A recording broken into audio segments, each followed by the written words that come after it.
There are also stories about Galamsey, and I think for the stories on Galamsey, we need to talk to Erastus. Absolutely, he's joining us right now. Erastus, good morning. Good morning, Kojo. The two Kojos. Yeah, Charlie, this is your story there. Honestly, it has blown our minds. The ridiculousness of it. So this is what we are picking up. Okay, so national security, according to your report, have taken over a licensed, organized, underground, small-scale mining setup. They've driven away the workers and are asking people with some pump action guns to mine the facility. And you've actually spoken to an official of national security who says he was told to do this by his bosses. Is that correct? That is correct. Fill in the gaps for us. So, Kojo, I'm holding a license with a Minerals Commission stamp on it, signed by Martin Aisi, for Chichewere Youth Cooperative Society. And the license was given Thursday, June 2020. And it says that the grant, the application has been granted, and then it has attached to it a site map indicating the coordinates where they are supposed to mine. And this is an underground mine.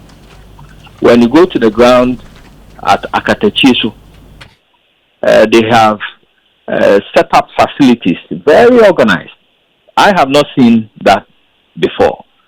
And they have sunk a shaft deep into the ground, just like the underground mining process. And they are doing mining which is not polluting water, it is not destroying the land. Recently, in fact, it was Professor Otian Bibiu who drew my attention to that mine as what he calls a model that should be replicated. And that was when he's the chairman of the fact-finding committee set up by the president to investigate illegal mining issues. Then 4 days ago, I got a call from many people. In fact, the chief of the area and other people asking me to investigate why national security would take over that mine, with people with pump action guns parading and mining, using, starting the plant, the private firms plant, and they are mining. And that if the government doesn't come in, he, the chief, will organize the youth in the area to also take over. So I wanted to find out more. And I called the person I know has been acting as a regional security liaison officer, Captain Mohammed Jabari.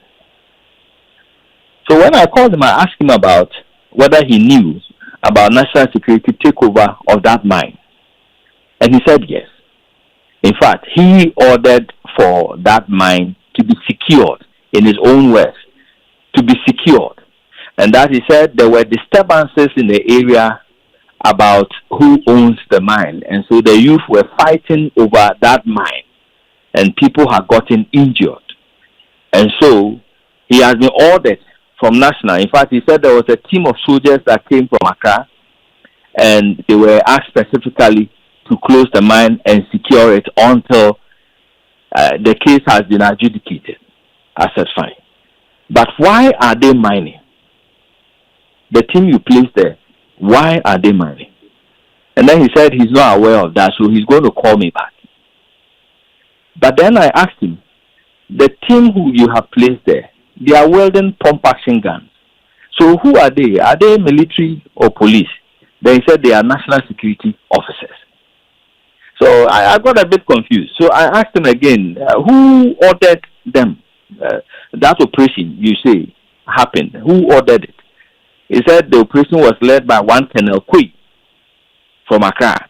And that one of his bosses was the one who asked them to secure the place. So I asked him to forward his number to me. He did. And I called this person who introduced himself as deputy in charge of operations, national security. So I asked him specific questions that has he given any orders for that mine in Akatachi to be secured, and that for people to stand armed and start the machines and mine, and who are they mining for? And he said he's not aware of that. He has not given any such orders for anybody to secure any mining.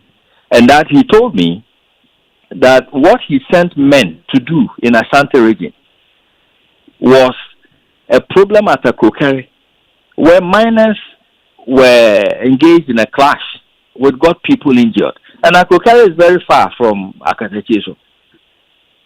So he is not aware of that operation at Akatecheso. So then it became, now I got the picture clearer. Then I called the chief of the area, who confirmed that, in fact, that guy has been mining. He showed them documents, and he has been mining. He has been supporting the communities. He showed me pictures of police station he has built and other things that he's doing for the community. And so they were going to confront the people if government does nothing about it, because he doesn't understand why. If you think they are doing something illegal, then you can arrest them or close the mine down. But to secure the mine and ask them to mine, and every day they are bringing rocks out, and you say they are national security operatives, he doesn't understand that. So in fact, after that, Captain Jabari retired, called me, and now he's rather asking me that, do I know that there are Chinese people who are mining there? I said, I don't really mind whether you think that something illegal is going on at the mine.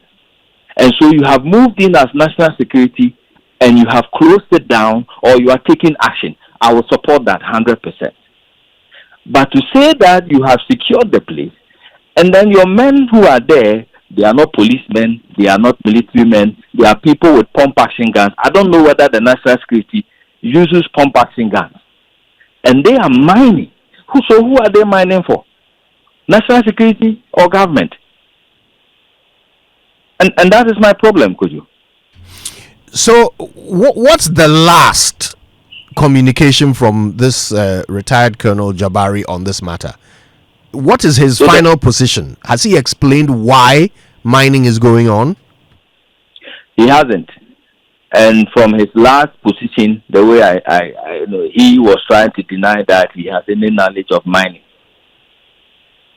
and the people who are wielding pump action. He says they are national security people. So seriously, I think government should go deep into this and find out why and who they are. Why has the mine been secured for them? If you think the mine is doing an illegality, secure it, take the people through the due process. But you don't take over and ask them to mine. That baffles my mind. Have there been any reactions from the legal owners of the mine? Yes, there's one guy called Michael who called me, and in fact repeated the same thing I have told you, that when they came in, they said everybody should leave. And they drove the workers away, they drove the owner away, they took over. And he is saying that it is a group of people in an adjoining town who went to, allegedly, went to Captain Jabari and asked him to take over the mine for them, because according to them, the Mike Lowusu guy is an MPP guy. And so, if their government has come, they shouldn't allow him to continue mining. That is his position. Right. So the owner believes that this is politically motivated and that it is just a bid for some NDC people to take over a mine that they believe is owned by an NPP person. That is the perspective of the legal owner, right? Yes. Okay. Right. I mean, at this point, I wonder, who do we even report this to? Since it is a security agency at the center of this action, who do we report this to? Since that incident, I've got a number of, in fact, a stream of calls from notable people in government who say they do not condone this.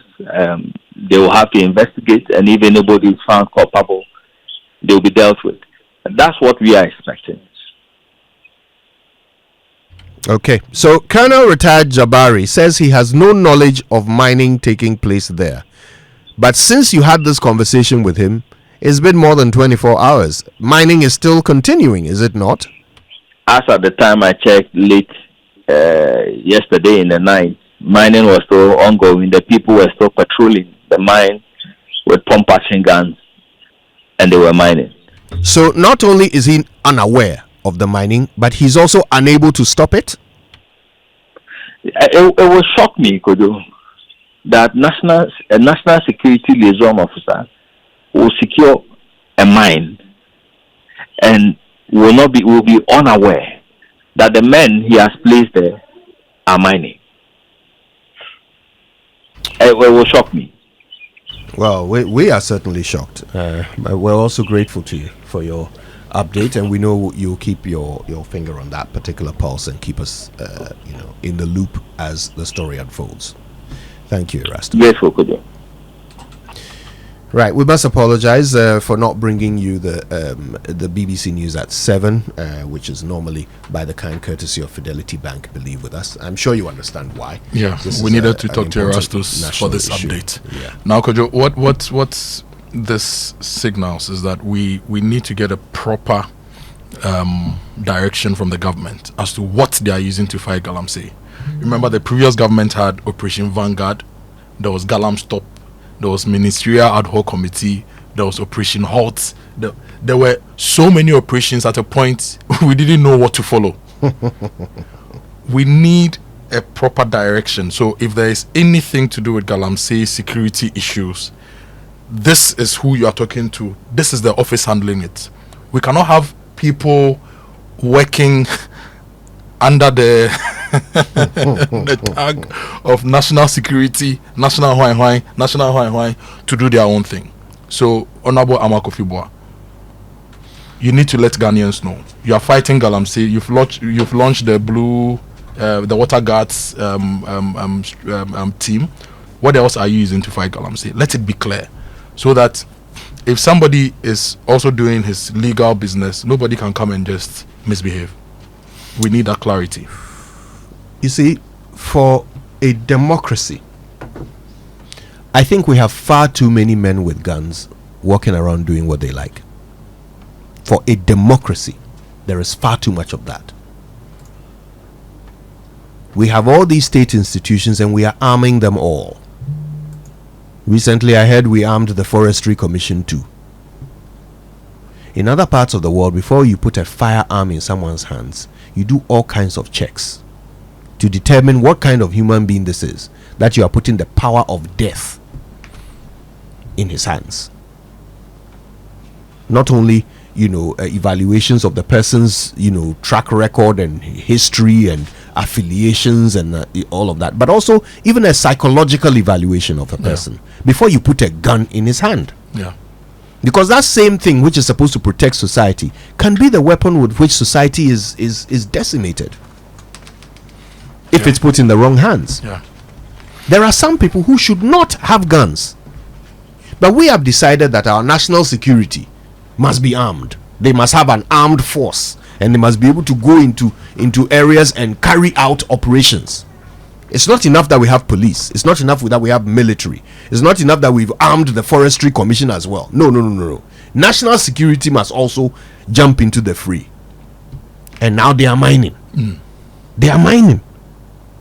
And the person who commanded them to go there doesn't know about it and can't stop it either.